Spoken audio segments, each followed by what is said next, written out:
OnePlus change lock screen clock to 12 hours setting। नमस्कार दोस्तों, स्वागत है आप सभी का तिकराज यूट्यूब चैनल पर। तो दोस्तों आज की इस वीडियो पर मैं आपको बताऊंगा कैसे आप जो है लॉक स्क्रीन के जो क्लॉक है उसको 12 आवर फॉर्मेट में चेंज कैसे कर सकते हैं, ये मैं आपको इस वीडियो पे बताने वाला हूँ। ठीक है, वीडियो को अंत तक देखिएगा दोस्तों, कैसे यह पॉसिबल है और कैसे आप चेंज कर सकते हैं यही मैं आपको इस वीडियो पे बताऊंगा। तो वीडियो को अंत तक देखिए, जो भी सेटिंग है उसको फॉलो करें तो दोस्तों आपके लॉक स्क्रीन के जो क्लॉक है वो भी काफ़ी आसानी से 12 आवर्स फॉर्मेट में चेंज हो जाएगा। वीडियो शुरू करने से पहले अगर आपने चैनल को सब्सक्राइब नहीं किया है तो सब्सक्राइब करते हुए बेल आइकन को क्लिक करें, और अगर आप ऑनलाइन पैसा कमाना चाहते हैं तो वीडियो डिस्क्रिप्शन पे आपको जो है लिंक मिल जाएगा।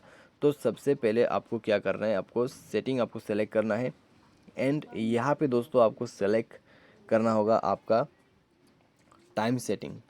तो ये जो टाइम सेटिंग है कहाँ पर मिलेगा, तो आइए दोस्तों सर्च करके देखते हैं। ठीक है, तो यहाँ पे है सिस्टम, दिखाई दे रहा होगा आपको, तो सिस्टम पर क्लिक करें। यहाँ पे है डेट एंड टाइम, तो यहाँ पे जाइए।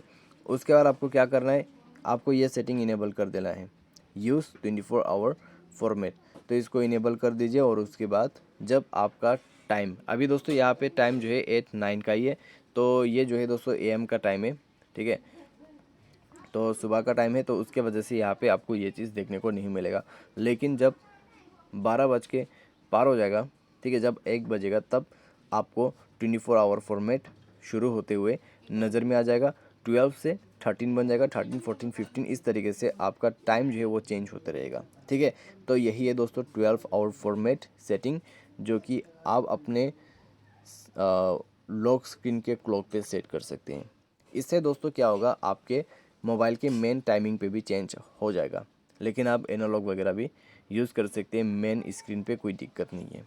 ठीक है, आज के लिए दोस्तों बस इतना, उम्मीद करते हैं आपको वीडियो पसंद आया होगा। Thanks for watching.